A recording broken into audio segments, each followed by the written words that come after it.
Okay, here's fascinating. Here's some more of you viewers, and this is what you're saying concerning whether or not Christianity and Islam have the same problem when it comes to manuscript, when it comes to revelation. Here's one by Rug 49, and he says this: the way that Christianity and Islam spread is more important than the existence of any original manuscripts. Neither religion, that's both Islam and Christianity, would exist today if it had not been embraced by a powerful ruler and propagated by the rulers who succeeded them. And he's putting both Christianity and Islam in the same bag. Morton Simon said, actually answers this. I love it. Thanks, Morton, for because you respond to this right after he says this. He says, "Oh, the irony! Islam spread by the tip of the sword. Even Muhammad himself could not get things going in Mecca, by peaceful means, that is. He had to move to Medina and start writing according to your traditions. Christianity cannot boast of military means, but still spread in the Roman Empire. Granted, it became much more popular after Constantine converted, but it was substantial before that. In fact, Constantine would never have converted if it wasn't. So, a comparison between Islam and Christianity will show a very important difference. They are really two different species," he says. "Islam would be forgotten unless backed by violence and oppression. Christianity rests on historical facts, as I and millions of Christians see them. Jesus was crucified and resurrected. It does not rely on political prop-ups or propagation." So, but let me look. There are four things I want to really confront or that try to challenge from what Rug 49 is saying. Thanks, Rug, for doing that, and I think it's great that you come up with these four areas. Let me just hit, first of all, this idea that neither religion would exist today if it had not been embraced by a powerful ruler and propagated by rulers.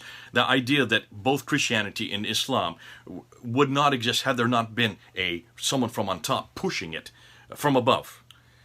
And I would suggest that what you're doing is you're taking the history of Islam as the traditions tell us, and which it was started from above. It was started by caliphs. It was started by Muhammad, who became a caliph, and Abu Bakr, Umar, Uthman, and Ali, according to traditions. I don't believe that, but nonetheless, it was started by caliphs because we do know that when Islam, even historically speaking, if you look and see how Islam finally was fomented, it was begun by Abdul Malik in 692, and then of course it really took it on its own by the Abbasid Caliphate. So it was the caliph, it was the ruler. Whether you take the historical route or whether you take the Islamic traditional route, either way, both of those paradigms start from the premise that Islam was created by rulers and maintained by rulers and enlarged by rulers, caliphs in the case of Islam. Now, what Rug 49 is saying is, the same thing must have existed for Christianity, and you haven't done your history lessons. Go look and see. Christianity did not begin, nor was it started, nor was it fomented by any rulers.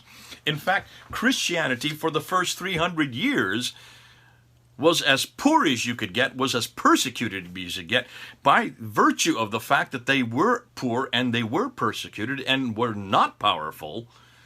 They were destitute, and that's why Christianity is completely different than Islam. Do not compare the two. We do not have the same beginnings. For 300 years, we had no power. For 300 years, we were persecuted, and for 300 years, we tended to be poor.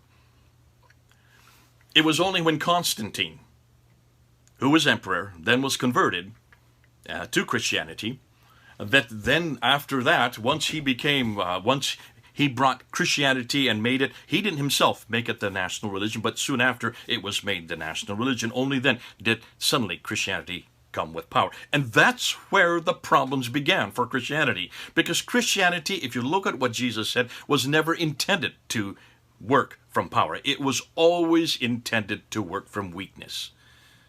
We are not to be, the state and the church are not to come together. Christ said very clearly, give to Caesar what belongs to Caesar and give to God what belongs to God. And we give to God what belongs to him.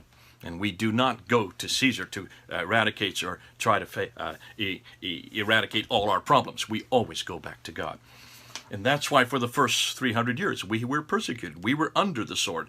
We never used the sword. The sword was always used against us. What was fascinating, according to the latest statistics, historical findings, when Christ died and when the church began, certainly at the time of the book of Acts, right after Christ's death and resurrection, and then his ascension up to heaven.